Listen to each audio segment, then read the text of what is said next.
Okay, welcome back.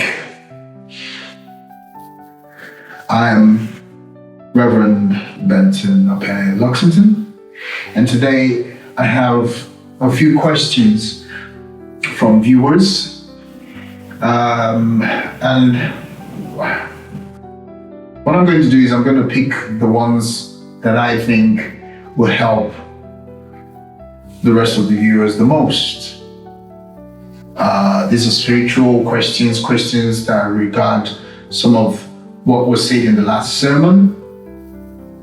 I think you'll be blessed as a result of some of the answers you're going to get. Yeah, so without much ado, the first question is from a young lady. I will keep everyone anonymous. This question goes, what is spiritual alchemy? And how does it differ from traditional religious practices? Right. Spiritual alchemy, as the name suggests, is a spiritual process of transmuting base vibrations of consciousness into higher, purer, more glorious vibrations. Think of it this way. In the traditional idea of alchemy, you had a medieval magician who was tasked with the job of transmuting lead, which was considered a base metal, into gold. And this very idea, this archaic idea of transmuting lead to gold, was a way that the mystics and the religious figures of old used to obfuscate the real purpose of alchemy and the real meaning of alchemy. It has nothing to do with transmuting gold from base metals like lead. It might very well be that some medieval sorcerer was able to do this, but this is irrelevant. Spiritual alchemy, as it is practiced by this church and practiced by myself, and the whole idea of bringing this to the West and to the people of the world is to give you an idea of how you can transmute vibrations of lack, vibrations of, and I cross this out each time I say these words because my words have a great power. Transmitting vibrations of lack, vibrations of sickness and what have you, into higher vibrations of wealth, abundance, well-being, peace of mind, joy, glory, freedom, happiness, contentment, fulfillment.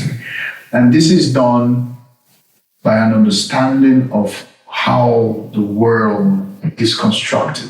And it's constructed vibrationally. We live in a vibrational universe, and spiritual alchemy is the practice, the spiritual practice of using tools that I will be giving you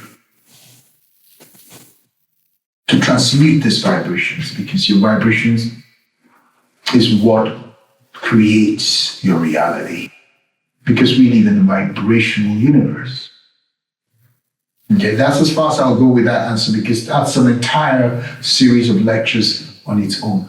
But in a nutshell, spiritual alchemy is a transmutation of lower vibrational energies and frequencies into higher, more glorified spiritual vibrational frequencies.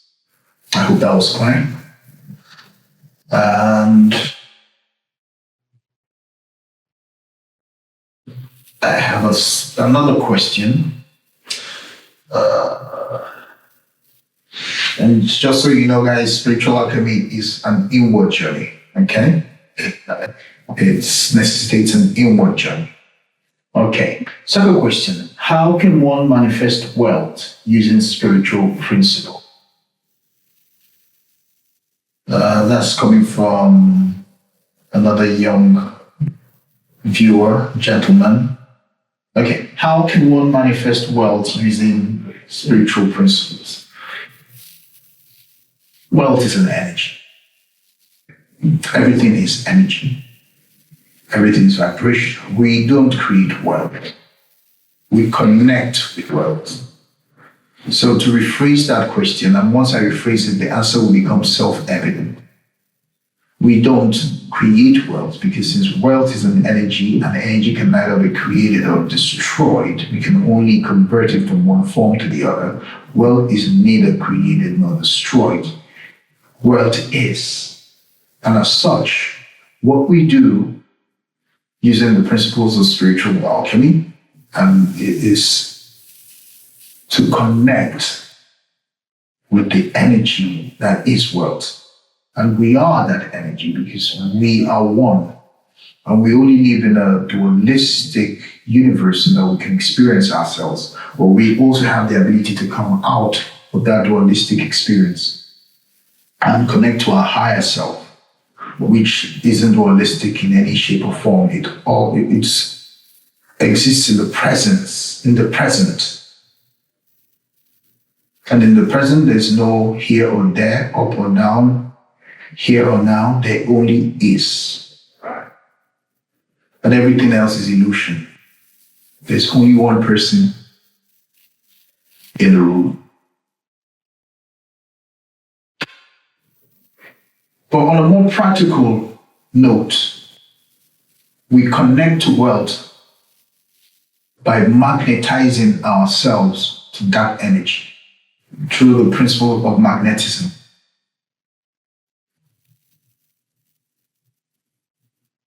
And we do that through the vehicle of feeling, through the vehicle of gratitude, through the auspices of treatments and affirmations. The power is in your word, and the feeling nature is the secret. So we connect to wealth by being aware of the wealth that we are. We feel wealthy. We speak wealthy. We talk wealthy. We act wealthy. We're grateful for the wealth even before we can touch it with our physical hands. That is how one can manifest wealth using spiritual principles, using principles such as the fact that the universe is mental, understanding the laws of polarity, the laws of magnetism, and the vibrational nature of reality. But in layman terms, feel wealthy, my beloved. Feel wealthy. Go into that beautiful restaurant. You could just order a little drink. You don't need to do anything crazy. But feel what it would be like in that life that you desire. Be grateful for it. Feel grateful for it. Thank God for it, even before it manifests. Because it's already there in the subtler arenas of the universe. What you desire, the moment you desire, it comes into existence. The moment you desire it, it comes into existence. There only happens to be a lag in the physical world. But we bridge that lag, that gap, with faith, with feeling, with gratitude.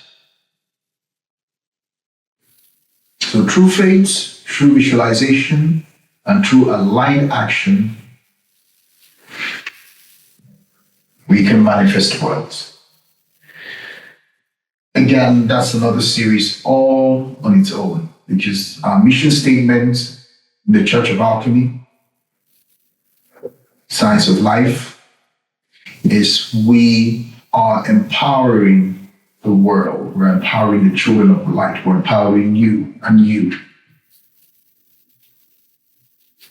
So that you're no longer fed to the wolves of this world. Then you're empowered so that you can empower others. Everyone teach everyone. Each one teach one. Okay? Next question. What role does visualization play in healing the body and mind? Well, the mind and the body are deeply connected. Visualization is a tool that I don't like to hammer too much upon, because while visualization is a powerful instrument in helping you engage with your feeling nature, it's not the be all and see all. It's not the be all and end all. Get Anything by Neville Goddard, read it over and over again for more sort of deeper understanding about how visualization plays into spiritual alchemy. However, I will take it a step further than what Neville exposes regarding visualization. Visualization is a tool. It's a crutch. What visualization does is it puts flesh, spiritual flesh, on what it is you want. But do not force yourself to visualize, because you already have that thing when you desire it.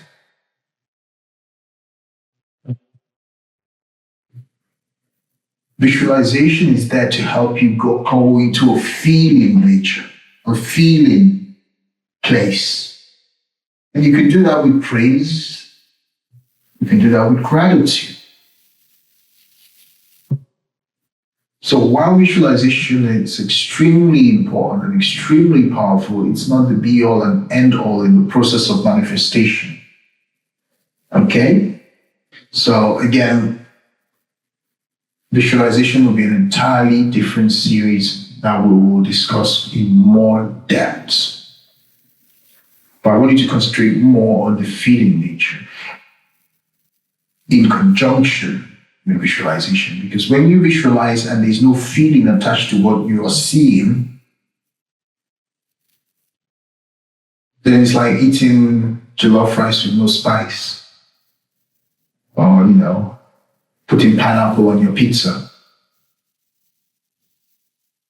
Okay? Not good enough.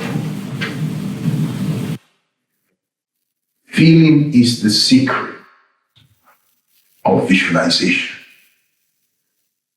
No feeling and only visualization, you will get the results that you expect. I'm purposely choosing my words carefully, because we don't deal with expectations, we deal in feeling. When you feel, you don't need to expect, because feeling embodies the experience itself. So you go about your business because you're no longer looking forward to what you already have. If you wanted, say, to buy a vehicle, and I walk up to you and say, hello, Mary, hello, John, hello, Jane, here's the keys to the car, and I physically put the keys in your hand, march you outside and show you the brand new Mercedes or the brand new Rolls Royce, and you test drive it and you get the documents stating that you own the vehicle, and then you go about your business. Do you come back the next day expecting the vehicle? No, that would be ridiculous. That's the same thing we do when we sit around expecting things. Desire is the only reality. Desire is the only reality. Everything else is a confirmation of desire. Okay, we'll leave it there for the whole series. And we've got 10 questions. This is number 4. Can spiritual practices really change someone's financial situation? If so, how? Absolutely. Spiritual practices like meditation, affirmations, and visualization can change your inner dialogue. You can change your vibration. So that's a big yes to that one. I mean, can spiritual practices really change someone's financial situation? It's not your financial situation that is being changed. It's how you see your financial situation that is being changed. You don't command the image in the mirror to jump while you are sat down like a couch potato or bump in a log. The reflection is going nowhere until you move, until you change. When you change, the reflection changes. When you adjust your vibration, the universe reflects back to you that change. So yes, spiritual practices can change your financial situation because it depends what spiritual practices you're talking about. Gratitude, affirmations, okay? I think this person might be, coming from a really orthodox view of spiritual practices where we do a lot of ritualistic work, be that fasting, be that chucking and jiving, be that tithing and all of this. All of these permission slips, all of these tools are geared to achieve only one thing, and that is to change your vibration, to change the way you feel about your situation. And you can circumvent all of those things and go straight to it using the vehicle of gratitude. Before you go to bed, if there's only one spiritual practice that you can embody today that can change the vibration or your relationship to your situation, it will be gratitude and praise. Praise is the senior brother or the father of gratitude, because praise is just an explosion of energy for the sake of it, in which you're letting the spiritual supernova of joy burst out of your being, and you're satisfied with that. So praise embodies gratitude, okay? And gratitude, on the other hand, is simply a more focused aspect of praise, okay? Before you go to bed every night, think of 21 things that you're grateful for. And when you wake up, before you pick up your phone and start swiping, before you pick up your phone and you start swiping your life away, do your gratitude treatment first. Doesn't have to be 21, but at least 7 things that you're grateful for.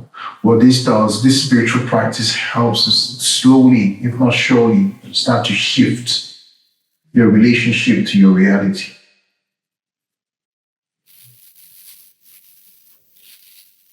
Change your mind, change your financial life. When you do these things, you're going to begin to see new opportunities. People are going to begin to have a different reaction to you. There will be synchronicities, serendipities. You might begin to attract influential connections, what people of the world call a miracle. Wealth is a reflection of the state of your mind. Okay. It's not out there, it's in there. There's no one out there. There's only one person in. Okay? Next question. I think we've answered this already. What is the relationship between wealth and spirituality? Can someone be both spiritual and wealthy? Look, there's no difference. What is this? It's nothing like spirituality. Spirituality is just a word that you throw around to make yourself feel better than the next person. I'm more spiritual than him or her. Well, what does spirituality have to mean? It's an amorphous word But in the sense in which it is being used here, we will agree to go along with the question. And the answer is yes. One can be both spiritual and wealthy. Wealth is not inherently materialistic. Wealth is an idea encompassing your well-being, you returning to a state of remembrance of who you truly are. You coming out of your amnesia. That's wealth. Riddle me this. Imagine a millionaire, or even a billionaire, Elon Musk level, wakes up one day and has no recollection of who they are for whatever reason.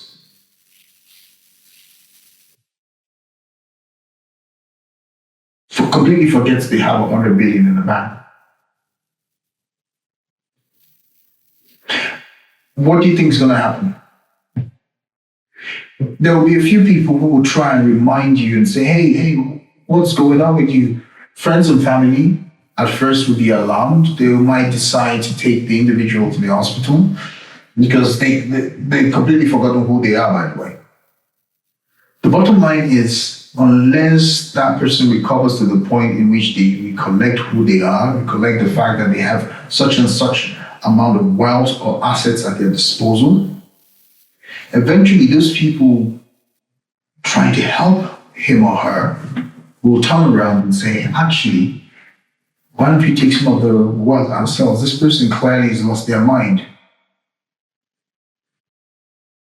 If you're not careful, that person's closest circle will eventually take all of that wealth. Why? Because the person is no longer themselves. The person can no longer conduct their affairs, organize their affairs. The person doesn't even remember where they left their checkbook or how many bank accounts they have or whether they're chairman of a certain board or how many stocks and bonds they have. Complete amnesia as to who you are can eradicate your wealth. So now imagine, this is a fabulous story told in a book called The Prince and the Pauper, in which go find that book. It has a really interesting idea to it. Well, back to what we're saying about relationship between wealth and spirituality. Wealth is full remembrance of who you truly are as the apple of God's eye.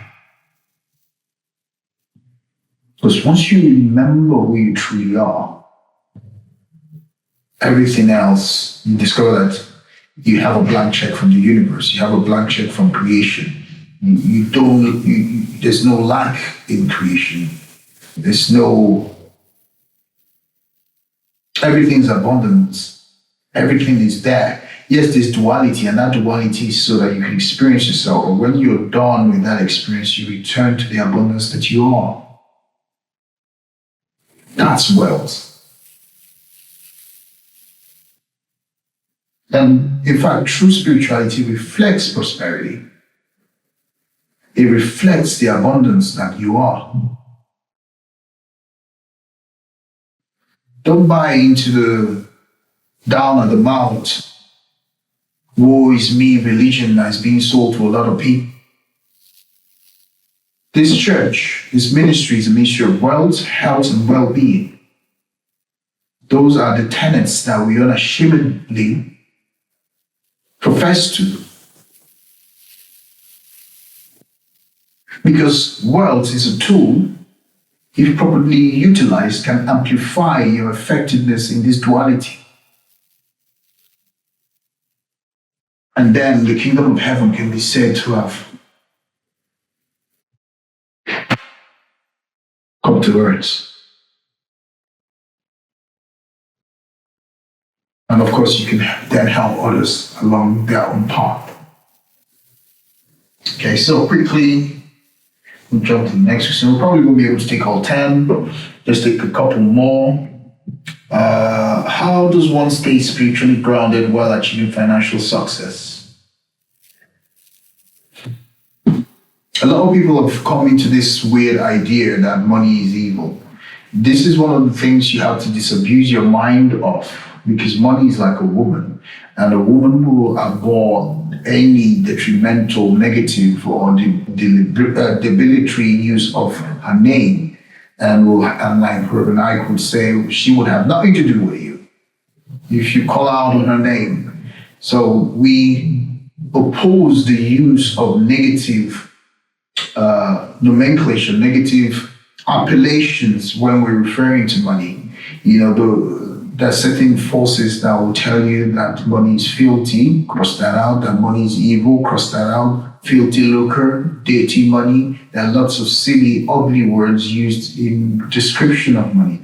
And this creates a negative feeling about money in a lot of folk. And when that happens and you have a negative, traumatic relationship with money, it will elude you. How can you chase after something that subconsciously you think is evil or dirt? It's hypocritical. So, the idea that it's impossible to be financially successful while being spiritually grounded is a falsehood.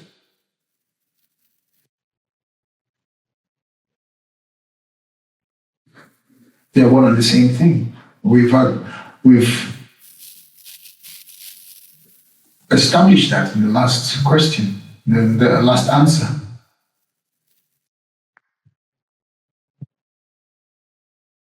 Okay?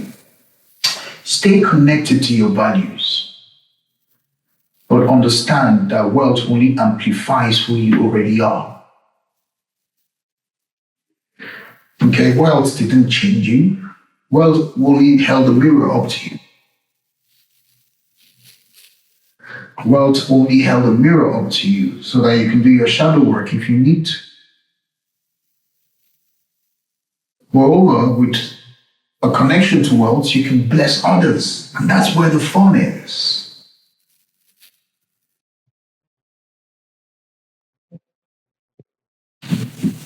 Okay?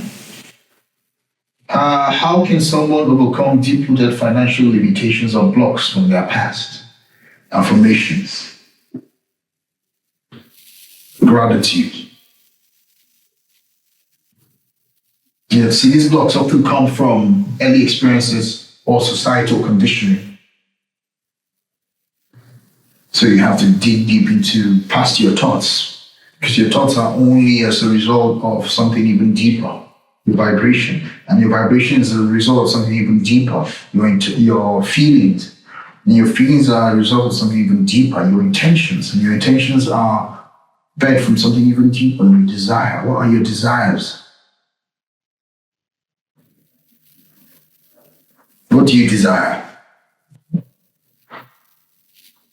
What is your connection to your desires? Do you think you deserve your desires?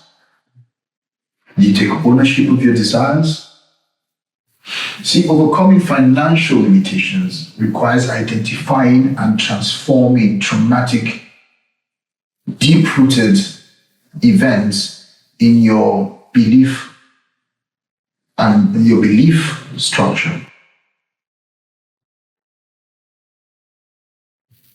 The key is to focus on the feeling that you want expressed in your life. You do this through affirmations, through meditations,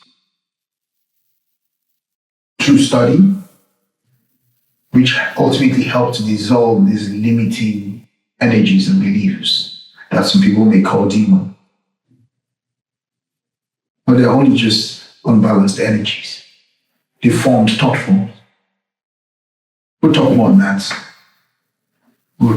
that.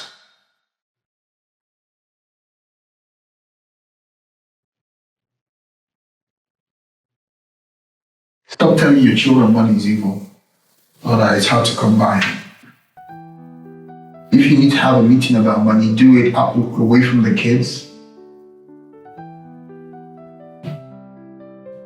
Teach your kids about the difference between liabilities and assets.